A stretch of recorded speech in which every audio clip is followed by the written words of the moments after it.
여러분 안녕하세요. 하나님 되었습니다. 여러분 지금 어떤 마음을 가지고 계시죠? 이 시간에는 말이죠, 우리 대한민국의 정치의 운명을 가를 날이 발표가 됐습니다. 언제죠? 5월 1일입니다. 이제 이재명 더불어민주당 대통령 후보, 이번에 대한 그 대법원 선고의 날짜가 정해진 날인데요, 오후 3시에 한다고 그러죠. 이 선고의 본질이 뭔가, 또 그 5월 1일 날 선고하는 뭔가 좀 숨겨진 어떤 정치적 그리고 법적 의미를 좀 깊이 있게 한번 제가 짚어보겠습니다. 전문가는 아니지만 말이죠, 우선 여러분들이 다 아시겠지만은 이 사건의 그 핵심 쟁점을 우선 알아야 됩니다. 그 사실관계와 법적인 쟁점을 알아야 되죠. 법은 우리가 일반 상식이라고 그러죠. 지난번에도 제가 몇 번 예를 들었습니다만은, 도둑질을 하면은 나쁘고요, 사람을 협박해도 나쁘고요, 사람에게 폭행을 해도 나쁜 것이죠. 이 벌을 받는 것입니다. 그러니까 법은 말이죠, 복잡한 것이 아니라 상식이다. 무엇이 위반인지 위반이 아닌지 판단을 할 수 있다. 쉽게 말이죠, 어려운 것이 아니다, 이런 얘기죠. 그래서 우선 사실관계를 한번 보면은, 이재명 의원은 여러분들 아시는 대로 성남시장 시절에 말이죠, 지금 그 문제가 된 백현동 개발 사업을 인허가를 한 책임자였죠. 성남시장이었죠. 그러니까 직접 결정권자였다, 그런 얘기입니다. 그런데 이재명 후보는 말이죠, 이 백현동 사업이 끝난 다음 진행 중이죠. 그때에 이 사업이 상당히 논란이 됐습니다. 인허가 문제라부터 시작해서 아주 위험도 여러가지 참 말이 많았죠. 그래서 이제 그 이재명 의원이 당시에 상당히 코너에 몰리는 입장인데, 이 양반이 뭐라고 그랬냐면은, 내가 한 것이 아니야, 국토부가 협박해서 어쩔 수 없이 허가했어. 심지어 국토부에서는 당신 말이야, 이거 빨리 안 하면 직무유기로 다스리겠어. 그래서 협박을 받아서 했다, 이제 그렇게 얘기를 했습니다. 그런 취지로. 그래서 이제 여러 차례 이제 언론 인터뷰라든가 국정감사 자리에서도 말이죠, 국토부에 협박이 있었다, 심지어는 그 팻말까지 준비를 해서 그렇게 얘기를 했었죠. 직무유기로 다스리겠다는 그런 협박을 받았다 그랬죠. 근데 여러분, 사실은 이제 이거는 명백히 사실과 다른 발언으로 밝혀졌죠. 그러니까 일단은 허위 사실입니다. 왜냐하면은 말이죠, 이 백현동 개발 사업은 성남시가 인허가 최종 책임자였습니다. 이재명 시장이 말이죠. 그리고 국토부는 법적으로 이 인허가를 강제할 수 있는 그런 입장이 아니었습니다. 강제할 수가 없었다, 이런 얘기죠. 오히려 공문을 보면은 적이 처리하기 바란다, 귀시에서 적이 처리하기 바란다, 그러니까 귀시에서 자율 판단에 맡긴다, 성남시에서 알아서 해라, 그런 이제 공문 내용이었죠. 자, 그럼에도 불구하고 이제 그 이재명 의원은요, 자신의 그 책임을 회피하고 또 선거에서 그 불리한 이슈를 모면하기 위해서 전부 국토부 탓으로 돌려버렸습니다.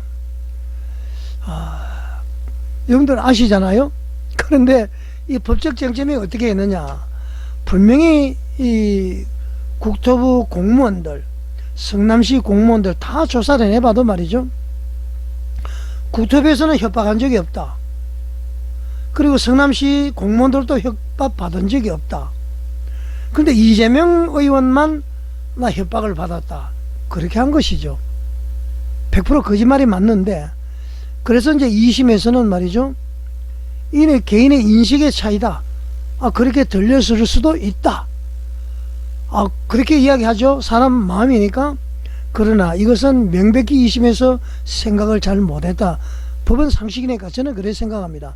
왜냐하면 말이죠, 국토부 공무원들이 협박한 적이 없다, 성남시 공무원들도 협박 받은 적이 없다, 다 좋습니다. 그렇지만은 이재명 의원이 나는 협박으로 들렸다, 선거기관에서 뭐 이런저런 얘기를 했기 때문에, 자, 그거는 이제 개인의 인식의 차이라고 인정을 해주자고요. 그런데 문제는 자신의 협박을 받았다는 도구로서 말이죠, 무엇을 얘기했느냐, 직무유기를 얘기했다는 겁니다. 직무유기는 말이죠, 국토부에서 직무유기를 직접 하나라도 나왔으면은 뭐 가능성이 있는 얘기인데, 이는 이재명 의원 스스로 말이죠, 나 협박을 받았는데 그 협박의 수단이 뭐냐, 바로 직무유기로 다스리려고 그랬다. 협박은 인식의 차이라고 하더라도 이 직무유기는 분명히 목적이잖아요. 다시 말씀을 드릴까요? 협박은 본인이 느낄 수가 있지만은 직무유기라는 것은 새로운 도구를 지어서 낸 것이란 말이죠. 그러니까 이거는 명백한 허위 사실이다. 우리는 그렇게 볼 수가 있습니다. 이것이 이제 법원 일반 상식이라는 것입니다. 자, 그러면은 말이죠, 법적 쟁점을 한번 보겠습니다. 공직선거법 250조 1항에 보게 되면은 허위사실 공표죄가 성립하려면 말이죠, 두 가지 요건이 있어야 됩니다. 하나는 말이죠, 객관적으로 허위해야 된다. 모든 사람이 봤을 때 이거는 거짓말이어야 된다. 그러니까 일부가 봤을 때 이거는 거짓말이야가 아니라 모든 사람이 봤을 때 거짓말인 것이어야 된다. 그리고 말이죠, 본인의 실수가 아니라 고의성이 있어야 됩니다. 고의적으로 자기의 이익을 위해서 고의적으로 하는 것, 요게 이제 두 가지가 있어야만이 허위사실 공표죄가 됩니다. 자, 여러분 좀 이해가 되시죠? 이재명 의원의 같은 경우는 말이죠, 협박을 받았다, 이 발언은 이미 객관적 사실과 다르죠. 그러니까 모든 사람들이 느끼는 것과 다릅니다. 뭐냐면은 국토부 공무원들은 협박을 한 적이 없다, 오히려 귀시해서 적이 처리하기 바란다, 알아서 하시기 바란다, 이렇게 얘기했고요. 그리고 성남시 공무원들도 협박으로 느낀 적이 없습니다, 이렇게 얘기했습니다. 단지 이재명 의원만 협박을 받았다, 그렇게 이야기를 한 것이죠. 그리고 아까도 얘기했습니다마는 협박을 받았지만은 그 도구로서 말이죠, 직무유기라는 도구를 썼다는 겁니다. 그것은 말이죠, 협박은 암묵적으로 본인이 느낄 수 있지만 직무유기는 본인 스스로 이렇게 이야기를 한 것이에요. 그러니까 직무유기라는 말 자체를 언급을 안 했기 때문에 이것은 명백한 허위 사실이다, 그렇게 볼 수가 있습니다. 다시 한번 정리해 드릴까요? 협박받았다는 것은 인식의 차이일 수가 있습니다. 지나가다가 말이죠, 큰 도사견이 있는데요, 어떤 사람은 아무 생각 없이 지나갈 수 있고요, 어떤 사람은 막 두려움으로 지나갑니다. 그것은 이제 인식의 차이니까, 야, 나는 괜찮은데 너는 왜 그래? 야, 나 겁먹었어, 나 사실이야. 그러면은 이게 좀 쟁점이 있을 수 있잖아요. 그런데 말이죠, 직무유기라고 했기 때문에 내가 협박을 넣겠다라고 이야기한 것이란 말이죠. 직무유기 아예 얘기가 없었습니다. 그러니까 100% 이제 허위 사실이 맞다, 그런 것이고요. 자, 이미 객관적 사실과 다르다는 거 입증을 제가 했습니다. 그리고 또 국정감사나 선거 기간 동안에 말이죠, 여러 차례 이재명 의원은 동일한 주장을 반복을 했습니다. 그리고 관련 녹취와 보고 체계를 이미 알고 있었다. 녹취가 그대로 다 나와 있잖아요, 대화하는 것이. 그러니까 이재명 의원의 고의성이 매우 짙다, 이렇게 이제 판단됩니다. 저는 그렇게 확신을 합니다. 이게 법의 상식이에요. 그러니까 말이죠, 제가 봤을 때는 법리적으로 유죄를 충분히 선고할 수 있는 사건이다. 일단 뭐 김문규 씨를 알았느냐 몰랐느냐 이거는 둘째 치고 말이죠. 자, 여러분 제 말이 이해가 되죠? 이거는 뭐 이재명 의원을 미웠어 이러는 것이 아니라 우리 상식선에서 생각을 해보자, 그런 것입니다. 자, 그러면은 말이죠, 굳이 대법원은 왜 5월 1일을 선고일로 정했을까요? 아직 인수격인지는 모르겠습니다만 제가 이런 이제 논거를 펼치다 보니까 5월 1일 선고일을 잡은 것은 이거는 100% 파기자판 내지는 파기환송이다, 저는 그렇게 믿고 싶습니다. 왜 그러냐면은 조희대 대법원장이 상당히 깐깐하신 분이죠. 경북 경주 출신이시더라고요. 633 룰을 지켜라. 그래서 그걸 따지면 6월 26일까지 해야 되는데 6월 26일을 지나게 되면은 대법원장으로서 지시한 것을 스스로 어기는 셈이 되잖아요.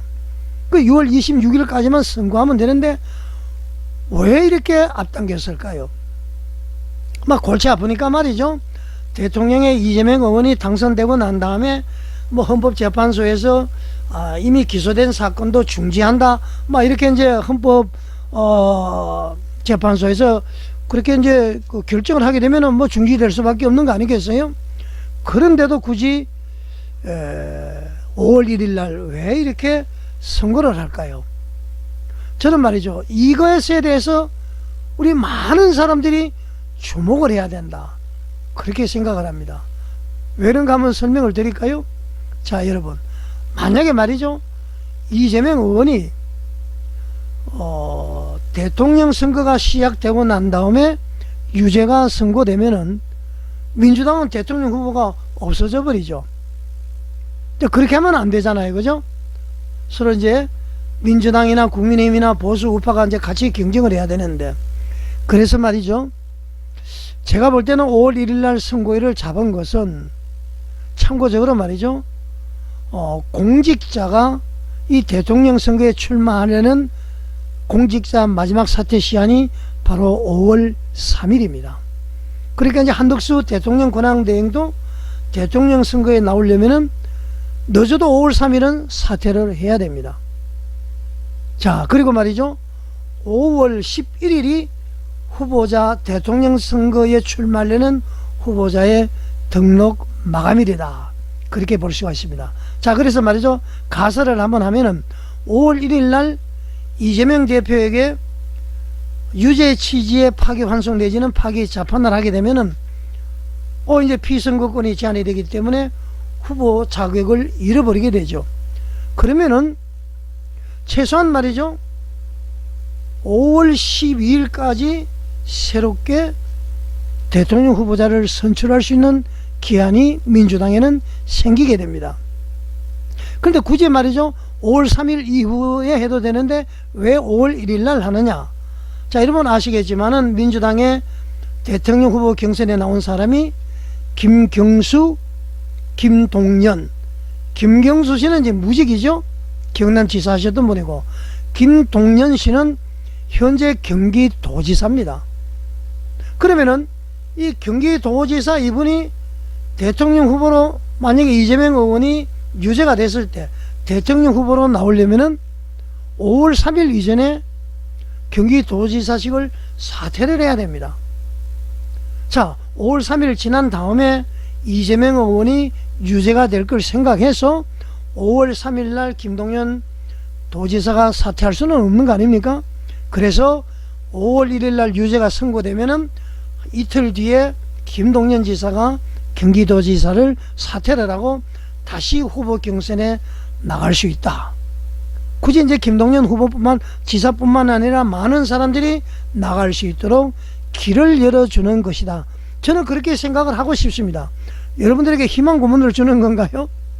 그래서 5월 11일까지는 후보자를 이제 다른 분으로 등록을 할 수가 있다. 그런 것이죠. 자, 다시 한번 설명을 드리면 만약에 대법원이 말이죠. 5월 3일 이후에 유죄를 확정하면은 김동연 경기도지사는 민주당 후보로 나올 수가 없죠. 또 이제 5월 11일이죠. 그 주간에 선고가 되지 않으면은 민주당은 후보가 없게 됩니다. 왜냐하면 이재명 의원이 피선거권이 박탈되기 때문에. 자, 이렇게 되면은 어떻게 될까요? 야권은 말이죠. 아주 공황 상태에 빠지게 될 것입니다. 국민은 또한 극심한 정치 혼란을 겪을 수밖에 없다. 여러분 그렇지 않습니까? 그래서 대법원은 말이죠. 제가 볼 때는 의도적으로 후보 교체가 가능한 시점 직전인 5월 1일을 선고일로 정했다. 저는 그렇게 해석을 하고 싶습니다. 왜냐하면 말이죠. 법은 상식이다. 협박받은 것은 개인의 인식차지만은 협박의 도구로서 이재명 의원이 직무유기를 언급을 했고, 그 직무유기는 언여 언급한 것이 없다 이런 얘기죠. 명백한 허위 사실이고요. 고의성은 자기가 어떤 그 대통령 선거에서 유리하게 할 측면으로 고의적으로 거짓말을 한 것이다. 거짓말한 게 한두 번이 아니니까 말이죠. 자, 그래서 말이죠, 제가 볼 때는 표면적으로는 물론 이제 심리가 종결돼서 결론이 났기 때문이지만은 실제로는 대한민국 정치 시스템이 혼란에 빠지지 않도록 선거 시점을 조율한 것으로 저는 그렇게 생각을 합니다. 자, 그래서 말이죠, 최종 결과는 대법원에서 어떻게 할지 모르겠지만은 일단 저는 그렇게 희망적인 생각을 합니다. 합리적인 생각이죠. 제가 자, 대법원 조희대 대법원장을 비롯한 대법원 판사님들께 말씀을 드립니다. 대법원은 말이죠, 양심의 마지막 보루입니다. 법치 국가를 지키는 마지막 보루입니다. 그래서 정치적 타협을 해서는 안 됩니다. 헌법적 책임을 택해야 됩니다. 국민은 지금 대법원의 양심을 보고 있습니다. 이번 사건은 말이죠, 단순히 한 정치인의 선거법 위반이 아니고요, 공직자로서의 진실성, 책임성, 그리고 국민을 속였느냐 안 속였느냐를 따지는 공공윤리의 시험대다. 저는 그렇게 여러분들에게 말씀을 드리고 싶습니다. 법은 말이죠, 힘 있는 자의 방패가 되어서는 절대로 안 됩니다. 법은 말이죠, 정치적 손익을 따지는 계산기가 되어서는 절대 되지 않습니다. 저는 대법원에 욕을 합니다. 많은 국민들이 욕을 할 것입니다. 대법원은 말이죠, 정치적 파장을 우려해서 눈을 감을 것이 아니라 사실과 법리에 기초를 해서 용기 있게 판결해야 된다. 저는 그렇게 말씀을 드립니다. 무죄가 아니라면은 그 어떤 정치적 결과가 뒤따르더라도 국민 앞에 진실을 세워야 합니다. 대법관 여러분들이 무죄라면 과감히 무죄를 선고하시고 상고 기각을 하시고, 국가의 혼란 이런 거 생각하지 말고 말이죠, 이 대한민국이 거짓공화국이 되느냐 안 되느냐 이것만 보셔야 된다. 대한민국만 보셔야 된다. 약간의 혼란이 있더라도 우리 대한민국 충분히 바로 설 수 있습니다. 자, 여러분, 5월 1일 대법원은 말이죠, 정치가 아닌 법과 양심의 이름으로 이재명 의원의 유죄를 선언해야 된다. 저는 그렇게 말씀을 드리고 싶습니다. 그것이 바로 헌법을 수호하는 사법부의 책임과 의무, 책무임을 말씀을 드립니다. 자, 여러분, 법치주의라는 것은 말이죠, 누구도 법 위에 있지 않다, 그런 뜻입니다. 지위나 인기에 따라서 판단이 바뀐다면은 그것은 법치가 아니라 법의 퇴락이겠죠. 타락이겠죠. 퇴락이겠죠. 자, 여러분, 정의는 타협이 아니라 실현되어야 될 가치입니다. 다시 말씀드릴까요? 정의는 타협이 아닙니다. 실현되어야 될 가치다, 그러겠습니다. 대한민국의 정의가 살아 숨쉬느냐 아니냐, 5월 1일 날 달려 있습니다. 자, 5월 1일 대한민국 사법부가 말이죠, 그 정의를 바로 세우는 날이 되기를 저는 바라겠습니다. 자, 여러분, 어떻게 생각하십니까? 제 말에 조금이라도 동의가 되신다면은 구독과 좋아요, 알림 설정 해 주시면 감사하겠습니다. 시청해 주셔서 감사드립니다.